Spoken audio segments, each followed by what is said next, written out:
So, what is economics? I mean, really? Most people think it's all about this. Well, maybe not 50 soles de oro from Peru. This hasn't been a valid currency since 1985, but most people think it's all about money, right? Well, actually, economics is about managing shortages of things. In the earliest days, when pretty much everybody was a farmer, it wasn't a big deal. I mean, if you had sacks of grain and you wanted to trade them for apples, you could live without the apples. Nobody was going to starve if you couldn't arrange a trade of one kind. But in a modern economy where we have things like factories producing items and there's a high degree of specialization, it becomes absolutely critical. And that's when the field of economics really got started. We could start with Adam Smith, who proposed that the wealth of nations is really the sum total of everything that's produced in that nation and not something that comes directly from a monarch.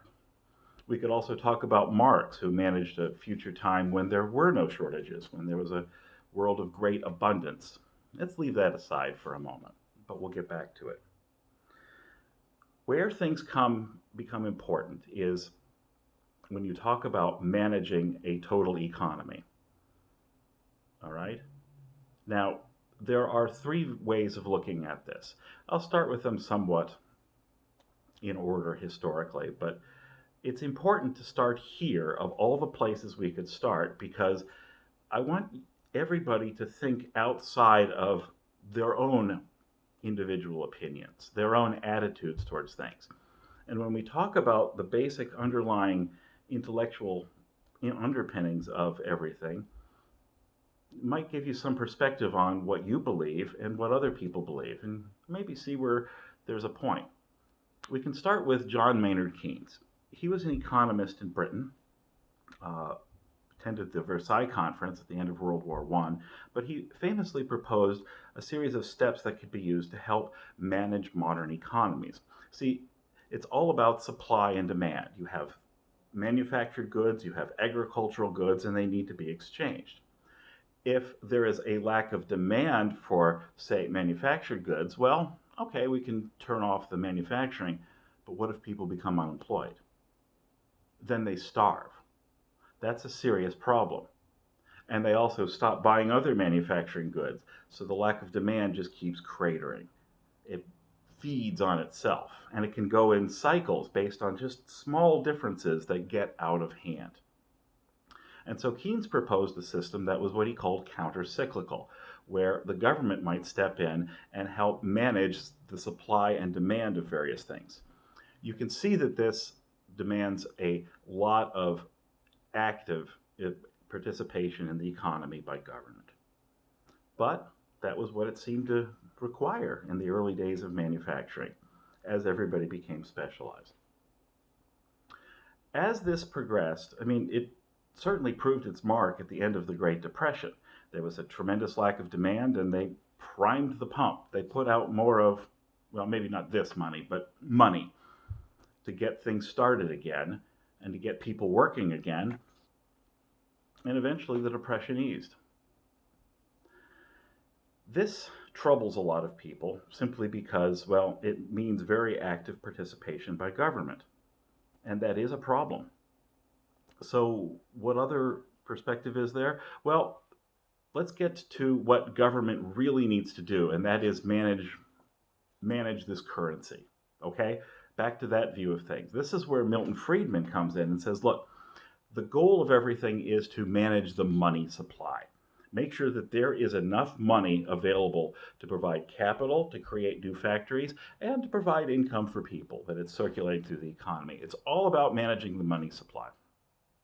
And that's the Friedman view of things. We have Keynes and we have Friedman. One is a more active approach to managing the economy. One is a lighter touch that's all about the money supply. And when you talk about money supply, I mean, remember that money is subject to the same supply and demand restraints as anything else. That's what's key in this whole thing. The amount of money goes up and down, and if there's too much money, you have inflation. There's too little, you have deflation. But you can regulate that to keep it on a nice even keel and manage the the relative value of your money. At the extreme end, we have what we might call supply side economics, where it's all about making sure that there is a good money supply to fuel capital growth in the economy. That's what that was all about. When we talk about supply side, it's about the supply of money. This is the most popular theory right now as to what government should be doing to manage an economy. But there's a problem with it. I'll get into what money actually is later. And the Peruvian soles de oro are a very good illustration. But when you don't have an adequate money supply for some reason, well, you wind up taking on a lot of debt. How much debt? Well, the United States of America, as of right now, has about $25 trillion in debt. For an economy, that's $20 trillion per year. Yes, it's quite a bit more than 100% of gross domestic product. And indeed, the total amount of debt that's been taken out in the economy is something around $70 trillion. It's pushing 4 times the size of the total economy. That's a tremendous amount of debt. And even the expansion of credit itself can be detrimental. Roger Booth proposed recently that when an economy has a credit capacity, the ability to borrow that exceeds the gross domestic product, that you start getting an interesting effect where it's not so much about what you produce, but about the value of everything. And everything becomes kind of a commodity. Everything becomes how much money it represents. It becomes more and more about these things: the supply, the demand, the need for money of some kind. So what does that mean in the long run? Well, there is a third view, and it was proposed by an economist named Irving Fisher, which is all about debt. He said that the great cycles of businesses aren't so much about changes in demand, they're not about changes in money supply, but about changes in debt.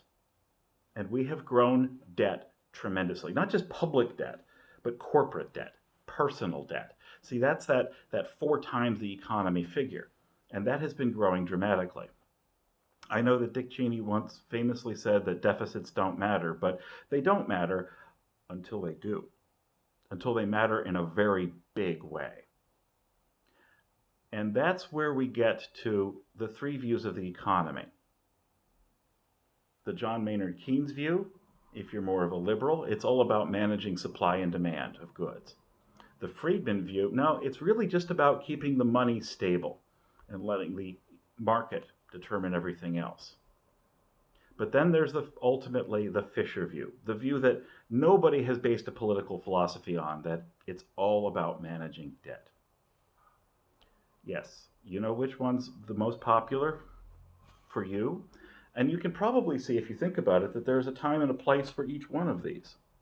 But, well, every political philosophy has what it thinks is the most important all the time. And when the debt is excessive, we know that the Fisher view holds. Because what happens when there is an excessive amount of debt? Well, it means that people have trouble basically paying their daily living. They have trouble covering their nut. They have trouble eating, getting the scratch they need to just keep going on. That means that they spend less. That means that money itself becomes more valuable because everybody needs a whole bunch of it just to get from one day to the next. And that becomes deflationary. That means that money becomes more valuable all the time. Now think about it. How much is the US dollar worth compared to this little piece of paper here? We haven't seen inflation for a long time. We're seeing changes in demand, yes. We're seeing changes in the amount of money that's required, but mostly it's come at the expense of debt. And that is the one thing that has truly grown during the last 20 years. The total debt is pretty close to 4 times the total economy. That's everything. The public debt, just the federal debt alone, is more than one time the economy. So, which view of the economy is correct? Based on your politics, you might have a favorite. But they each have their place. They each have a time when they are more important than the other. And ultimately, the debt becomes an issue. When? Can't say for sure. I mean, where is that magic line? Roger Booth surmised that just the availability of credit at 1 times gross domestic product starts to become an issue. And we can talk about that some more. But make no mistake that one of the things that has happened, especially in the last 20 years, is a massive explosion of debt. Not just in the United States, but certainly in Europe, and the king of all debt right now is China. China's debt is many times their gross domestic product. Whereas here, the total debt held is about 4 times the economy. In China, it's as much as 8 times the economy.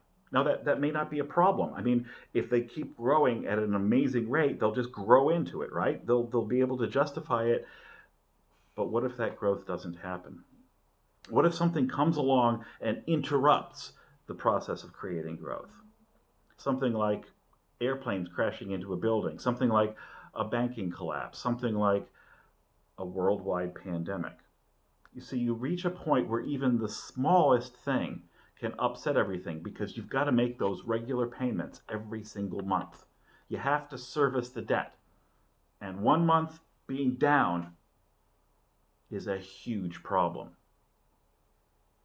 Where does the lack of resiliency in our economy come from? It comes from a huge pile of debt. And don't just talk about public debt, talk about all kinds of debt. Now, you may favor a Keynesian view of a highly managed economy, or you might favor a Friedmanite view that it's really just about keeping the currency at an even value and letting everything else take care of itself. Each has its time and place if you really think about it. But ultimately, at some point, we have to talk about the basic monthly payments that are necessary on top of eating, on top of healthcare insurance, on top of everything else. What are those basic payments like? That's what has changed recently. And it makes us, well, in a position where we have to keep growing forever. And a 1 month pause or 3 month pause, how long is this going to take? It can ruin everything. 3 views of an economy, 2 of which have a politics associated with them, one of which lurks in the shadows, the one that we ignore, the one that, well, nobody would rather talk about at all until we get something like, say, the Greek crisis that happened. Where do you fall in this? What is the time and the place for each of these views? How do we get out of the situation that we're in? First of all, we have to think about what really is money as we know it. And we also have to think about what an economy is. What is it that we're managing the scarcity of through a supply and demand curve? Each one of these has its own questions that it raises. Each one has its limits. And you can talk about whatever conspiracies you want. You can say that somebody is to blame. You can start with the view that all badness in the world must be caused by bad behavior by somebody somewhere. But in reality, it can also be caused by pushing an ideology to its limits, or by not recognizing that something has indeed fundamentally changed in the world. That's why you need to keep an open mind when you think about what's going on in the future. We all have our biases, we all have our ideas on what the right thing to do is. But there's a time and a place for everything. And what time and what place are we in now? That's the sort of question we should be asking ourselves. And I hope that we can all open our minds to understand that these three views each can teach us something. Thank you.